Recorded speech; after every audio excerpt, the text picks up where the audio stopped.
തീർച്ചയായും ഇല്ല. പിന്നെന്തിനാണ് നിങ്ങൾ ഈ പാവം പക്ഷികളോട് ഇതൊക്കെ ചെയ്യുന്നത്? ഇപ്പോൾ നിങ്ങൾ കുട്ടികളാണ്.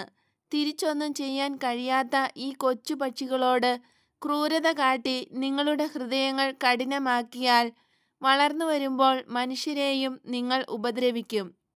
മോശയുടെ നിയമം എന്താണ് പറയുന്നത്? അയൽക്കാരനെ സ്നേഹിക്കണം. തന്നെ തന്നെ സ്നേഹിക്കുന്നത് പോലെ അയൽക്കാരനെയും സ്നേഹിക്കണം. അയൽക്കാരനെ സ്നേഹിക്കാത്തവൻ ദൈവത്തെയും സ്നേഹിക്കില്ല.